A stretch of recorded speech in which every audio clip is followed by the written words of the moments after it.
നമ്മളെപ്പോഴും സങ്കടപ്പെടാറുണ്ട്. നന്മ കെട്ടുപോകുന്നൊരു കാലത്താണ് നമ്മൾ ജീവിക്കുന്നതെന്നല്ലേ? എന്നാൽ അങ്ങനെയല്ല.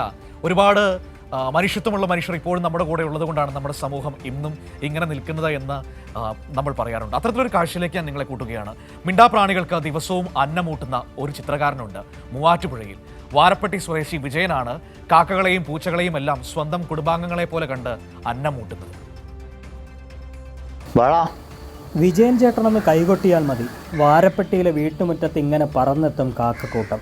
പിന്നെ വാഴയിലയിൽ വിളമ്പി വെച്ച ചോറുണ്ട് ഉച്ചത്തിൽ ശബ്ദമുയർത്തുകയായി.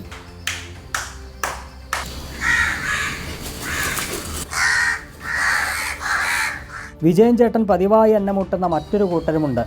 മോളെ എന്ന് സ്നേഹപൂർവ്വം വിളിച്ചാൽ ഓടിയെത്തുകയും വിളമ്പി വെച്ച ഭക്ഷണം ആർത്തിയോടെ കഴിച്ച് കളിച്ച് രസിച്ച് സ്വന്തം വീട്ടിലെന്ന പോലെ കഴിയുന്ന പൂച്ചക്കൂട്ടങ്ങളും ഇവിടത്തെ കൗതുക കാഴ്ചയാണ്. കാരുണ്യവും അനുകമ്പയുമെല്ലാം മനുഷ്യരോട് മാത്രമല്ല ജീവജാലങ്ങളോടുമാകാം എന്നതാണ് വിജയൻ ചേട്ടൻ്റെ പോളിസി. വളരെ കാലങ്ങൾ എൻ്റെ ഭാര്യ കൊടുത്തതാണ് ഞാൻ പഠിച്ചത്. അപ്പോൾ അങ്ങനെയാണ് ഇത് എല്ലാ കാക്കകളും ഇപ്പോൾ 15-20 കാക്കകൾ വരാറുണ്ട്. അവർക്ക് ഭംഗിയായിട്ട് ഞങ്ങൾ ആദ്യം കൊടുക്കുന്നത് അതിന് വേണ്ടിയിട്ടാണ്. പിന്നെ പൂച്ച ഉണ്ട്, അതിനും ഒരു പ്ലേറ്റ് കൊടുക്കും. അതെന്നെ സന്തോഷത്തോടുകൂടി കഴിയുക ഇവിടെ. വിജയൻ ചേട്ടൻ്റെ ഒരു ദിവസം ആരംഭിക്കുന്നത് തന്നെ തൻ്റെ വീട്ടുമുറ്റത്തെത്തുന്ന കാക്കകൾക്കും പൂച്ചകൾക്കും ഭക്ഷണം നൽകിക്കൊണ്ടാണ്. പുലർച്ചെ തന്നെ അദ്ദേഹം അവർക്കായി ചോറ് തയ്യാറാക്കും. മുറ്റത്ത് നിരത്തിവെച്ച വാഴയിലയിൽ ചോറും മറ്റൊരു പാത്രത്തിൽ കുടിക്കാനായി വെള്ളവും ഒരുക്കി വെച്ച് കൈകൊട്ടിയാൽ മതി. പല ദിക്കിൽ നിന്നും പറന്നെത്തും കാക്കക്കൂട്ടം. ആഹാരം കഴിച്ച ശേഷം പാത്രത്തിൽ കരുതി വച്ചിരിക്കുന്ന വെള്ളവും കുടിച്ചാണ് ഈ വിരുന്നുകാർ മടങ്ങാറുള്ളത്.